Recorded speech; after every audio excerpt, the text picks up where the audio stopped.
Congo, ekolo na biso tobongisa yango.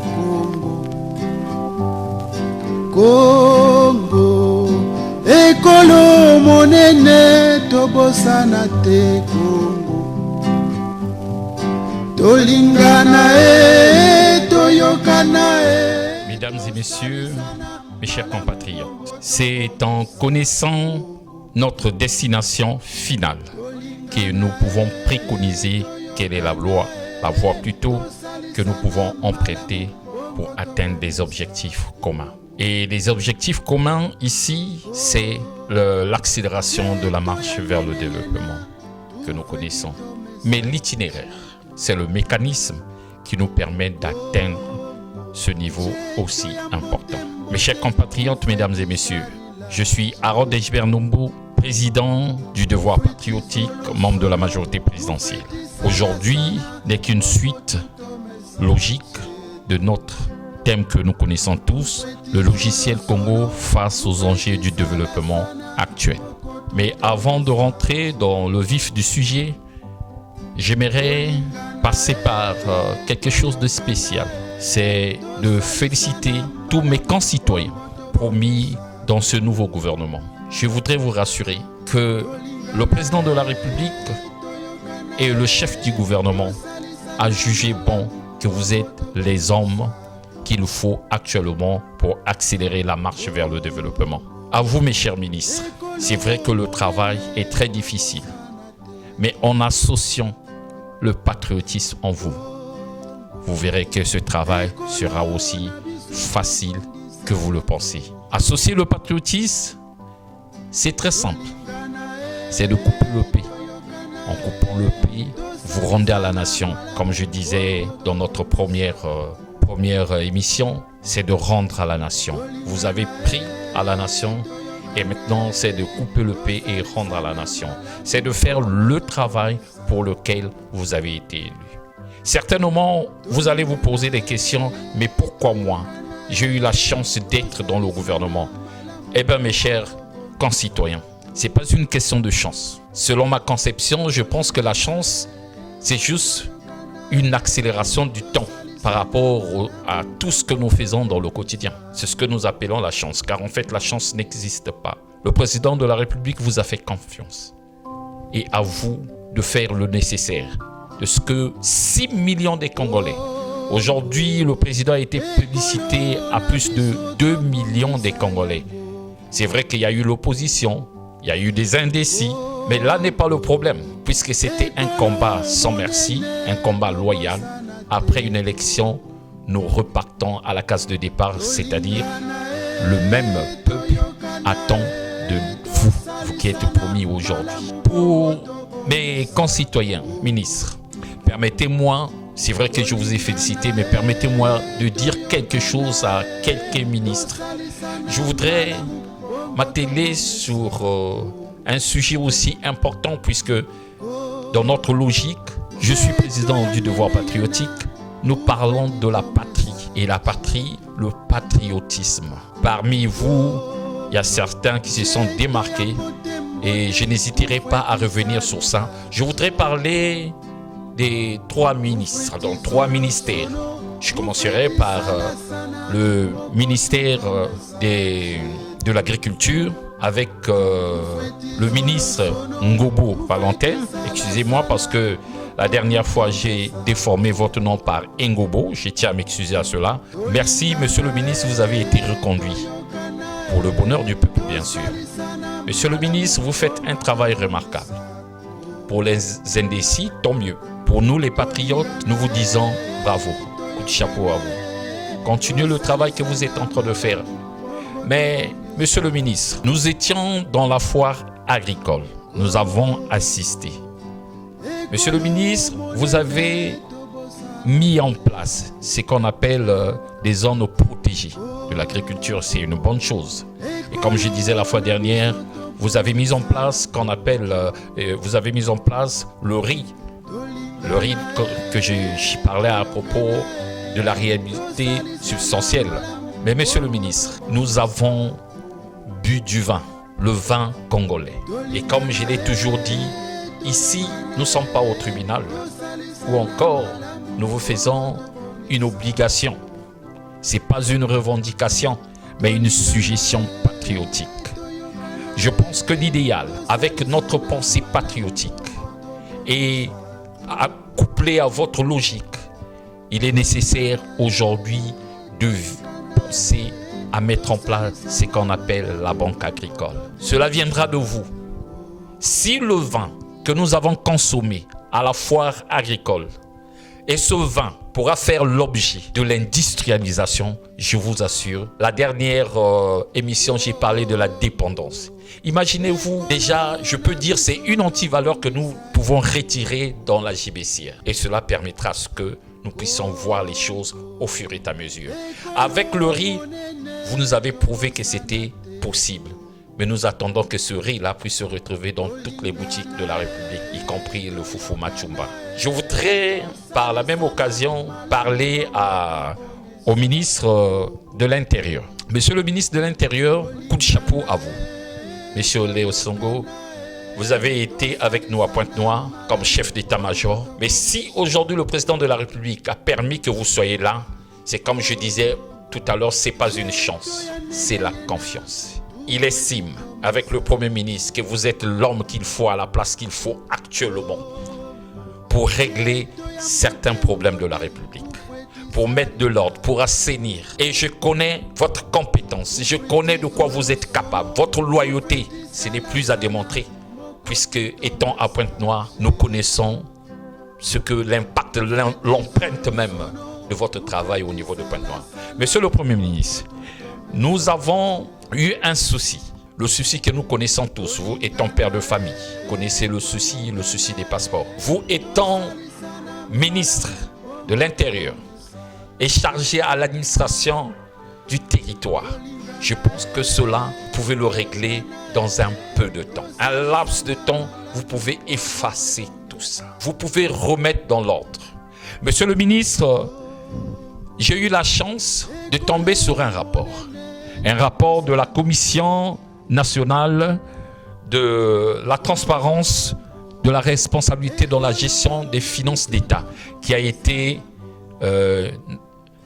édité par un journaliste, le journaliste Andongo, un journaliste économique à Brazzaville. Ici, comme je l'ai dit, ce n'est pas une revendication, mais c'est plutôt une prise de conscience et une suggestion patriotique. Mais monsieur le ministre, dans ce rapport, nous constatons que même avec 50 000 que les Congolais payent pour un passeport ordinaire, et cela est,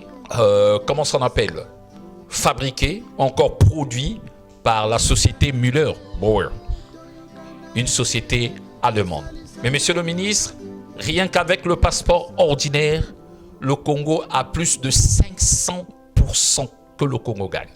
Je dis bien 500%. Monsieur le ministre, vous, homme de droit, avec les principes que nous connaissons, j'ai cette vive conviction que vous allez mettre l'ordre. Le passeport, c'est une identité. La carte d'identité également, c'est une identité.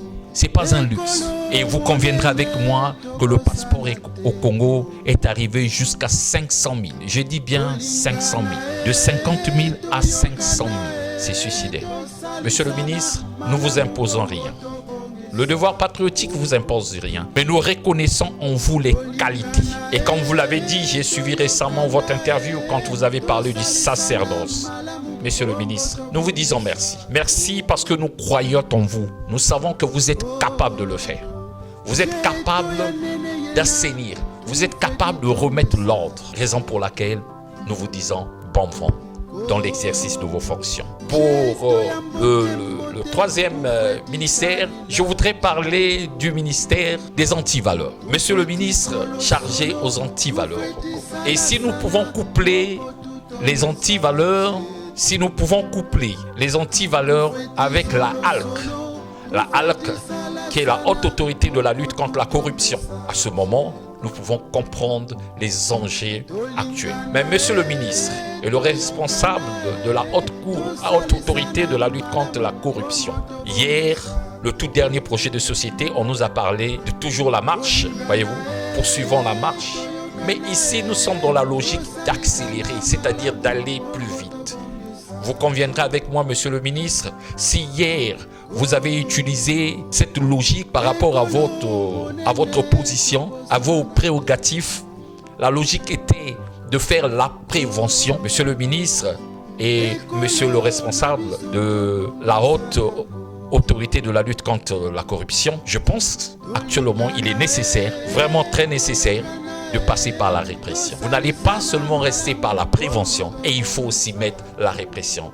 Ça cause, rien que par la répression, une prise de conscience peut naître. Sinon, nous finirons par revenir à la case de départ, comme disait monsieur le président de la République, comme il disait « Honte à vous, les corrompus, les corrupteurs et les voleurs, puisqu'il vous revient de droit. Vous êtes le représentant légal du président de la République, en passant par le Premier ministre, bien sûr.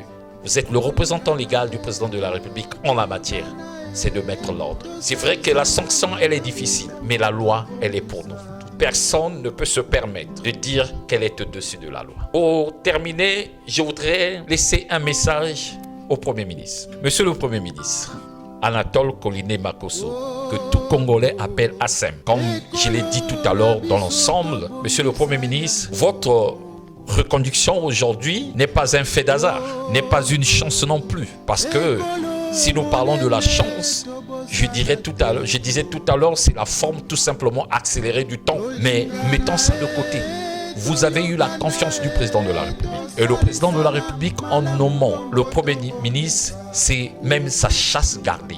C'est personnel. Le président a jugé vous mettre là. Et je voudrais vous signifier, monsieur le Premier ministre, vous êtes le premier dans l'histoire du Congo. Je dis bien le premier. Dans l'histoire du Congo, avoir eu 2 mandats de 2 projets, de 2 projets qui se suivent, même si c'est le même, mais 2 projets pour 2 mandats dans l'histoire du Congo qui n'a jamais existé. Cela veut dire tout simplement que ce monsieur compte sur vous, raison pour laquelle il a mis son choix sur vous. Monsieur le Premier ministre, le devoir patriotique, nous vous faisons aucune leçon. C'est pas une leçon, c'est pas encore une obligation, mais c'est plutôt là notre pensée, une suggestion patriotique. Monsieur le Premier ministre, on nous demande actuellement d'accélérer la marche. C'est vrai que nous allons l'accélérer. Nous allons l'accélérer pour le bien commun. Et à tous les niveaux de la République, que ce soit du sommet jusqu'à la base. Et quand je dis du sommet jusqu'à la base doit faire son travail parce que nous sommes dans une démocratie participative.